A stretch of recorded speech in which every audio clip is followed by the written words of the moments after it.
So after years now of helping buyers relocate to the Seattle area from out of state with the videos on my YouTube channel, I've really come to find out what people outside of this area, people that are not from the Seattle area, what they really like and dislike about Seattle. So in this video, I'm gonna go over some pros and cons of living in Seattle. Now, this is not just my list, but this is the feedback, like I said, that I've been receiving from people that have moved here from out of state and have been here for a little bit now. So let's jump right into it. As always, I'm Bryce Greenleaf, local real estate agent here in the Seattle area. So many of you have reached out to me here from YouTube over the years when you're looking to purchase a home. So if you're looking to relocate to the Seattle area, or you already live here and you're looking to buy a home, feel free to reach out. I'd be more than happy to help you. All right, so I've got 5 pros, 5 cons. Let's alternate a little bit here. Let's start off with pro number 1, and that's the job market. Now, this one's obvious.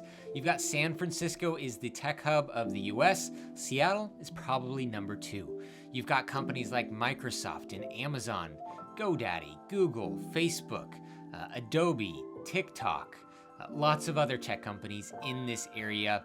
So a lot of people are coming over here for those tech jobs. Now, outside of just tech jobs, that's really what the reputation of Seattle is. There's a lot of other job opportunities. We are located right on the Puget Sound, right on the water, so there's maritime jobs. We have a lot of great healthcare facilities around here. In fact, a lot of people come to the Seattle area from out of state or out of the area for their treatments, whether that's cancer care or anything else. There's a lot of people that travel into Seattle for their treatments. So there's a lot of great hospitals and medical clinics that, of course, are always hiring. We never have enough doctors and nurses. Now, the greater Seattle area is a pretty wealthy area in some regards. I mean, you have 2 of the wealthiest people in the world that live here in the greater Seattle area. That's Jeff Bezos, which is the founder of Amazon, and Bill Gates, the founder of Microsoft.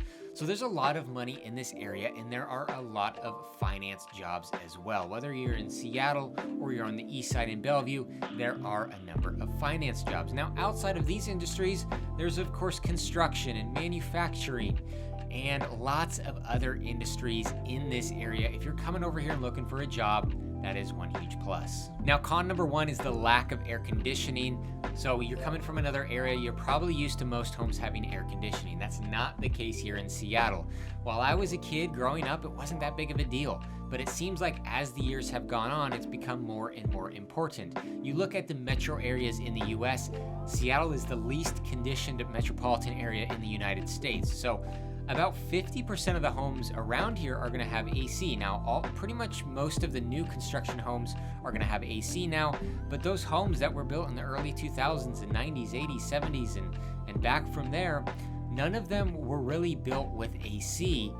Now, over the years, some owners have gone in and put them in themselves, like I did on my home, but there are a lot of homes around here that do not have air conditioning. So keep that in mind.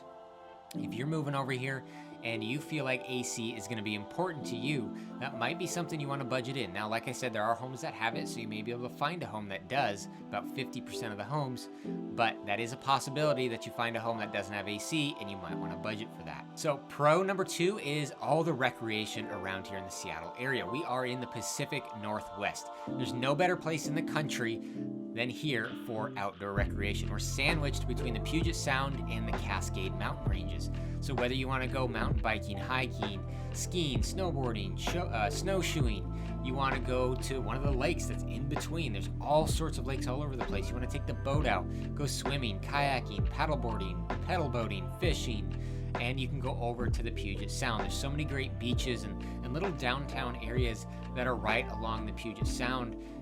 Great places to spend a day at. So there's a lot of recreational opportunities you can do here in the Pacific Northwest, and specifically the greater Seattle area. Con number 2 is traffic. You've probably heard this before. There's a lot of traffic in the Seattle area. Now, if you're coming from California, maybe this doesn't deter you as much because you're probably used to a lot of traffic. I hear that all the time. People from California come here and say, hey, your traffic's not even that bad. If you're coming from elsewhere in the US, you're probably going to be a little bit shocked at our traffic.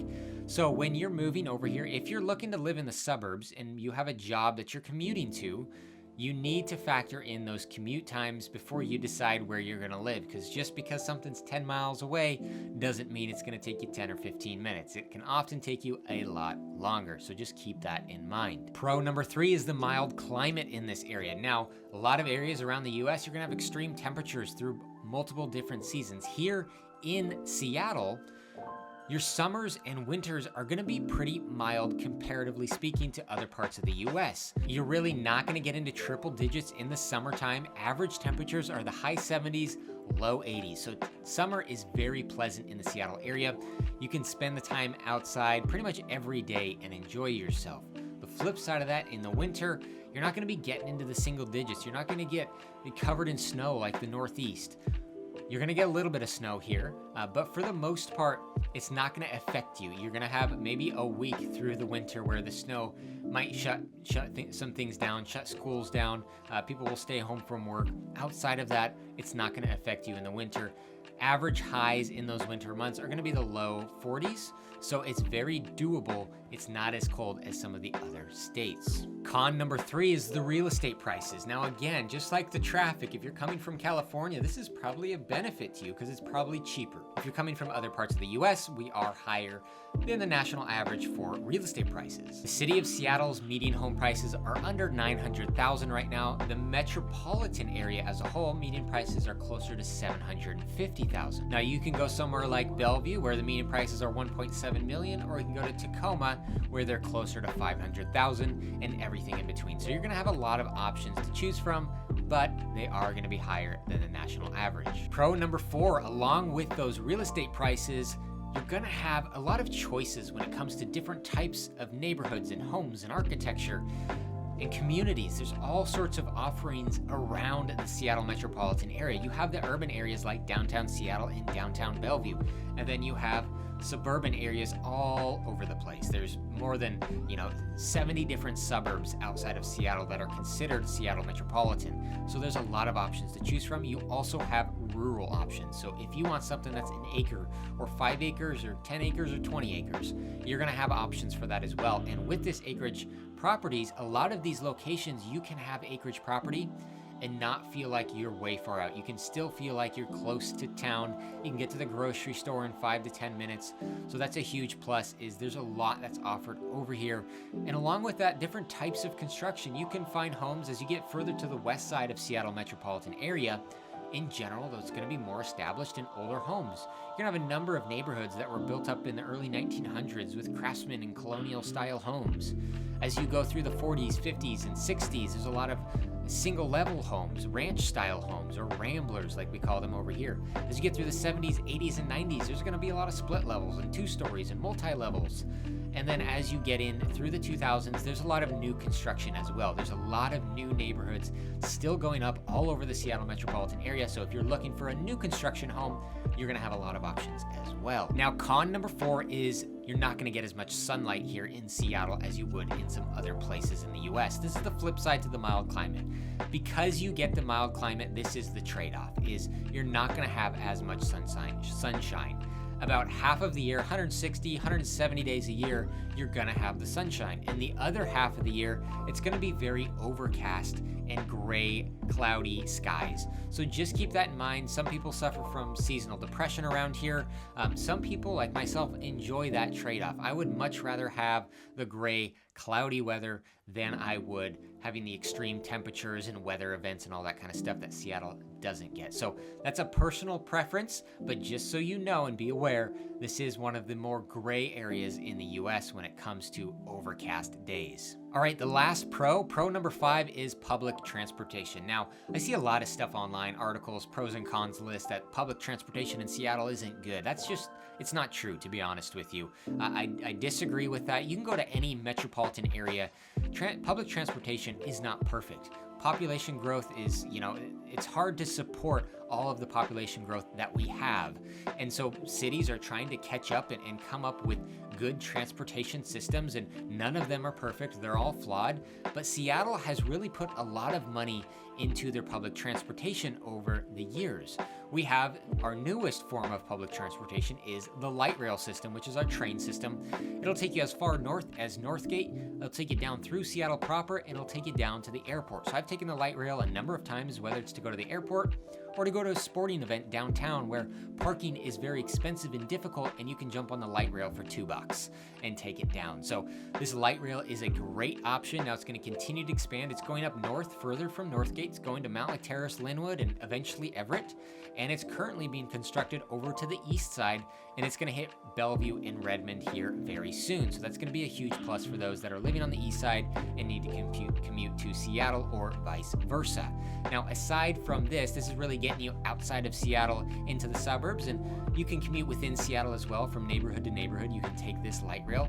But also within Seattle proper, you've got city buses, you've got streetcars, and you've got bike lanes. You also have water taxis, as there's water that sometimes you have to go over if you need to go over to the islands. But there are options around here for public transportation, and they are continuing to expand. Just like any area, if you're living in the suburbs, you need a car. The light rail will only do you so much. It helps, but you're gonna need a car at some point when you live in the suburbs. Now, living in Seattle proper, in one of the Seattle neighborhoods, there are many places where you can get by without a car at all that are very walkable and offer all these public transportation options. All right, and the last con number 5 is the rate of homelessness in Seattle. Now, what's important to know about this is mostly just in Seattle proper. The suburbs of Seattle are not going to suffer from a homelessness issue for the most part. Along with the homelessness issue in downtown Seattle, in Seattle proper, comes the public drug use and graffiti and trash on the streets and tent cities all over Seattle. So it's something that's important to know. If you're looking to live in an urban location, you should know that about Seattle. Now, there's a lot of different neighborhoods in Seattle, some that are better than others when it comes to this. And there are some places in Seattle that are pleasant to live. There's a lot of people that love living in Seattle, but it's something you need to be aware of. When you go over east of Seattle in Bellevue is our second kind of urban location where you can live downtown. It's just 10 miles east of Seattle over the lake. It feels like a completely different world. And that's not just me saying it. Everybody that comes over here and moves over here is shocked how different Seattle and Bellevue are from each other.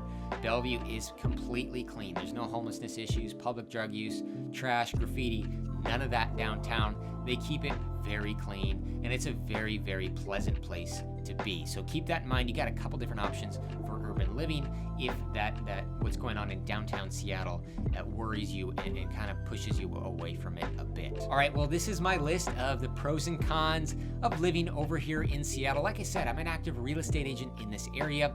So if you're moving over here or you already live here and you're looking to purchase a home, feel free to reach out to me. I've helped a lot of you over the years that have reached out to me here from my YouTube videos. Absolutely love it. So feel free to reach out. Thanks for watching this one.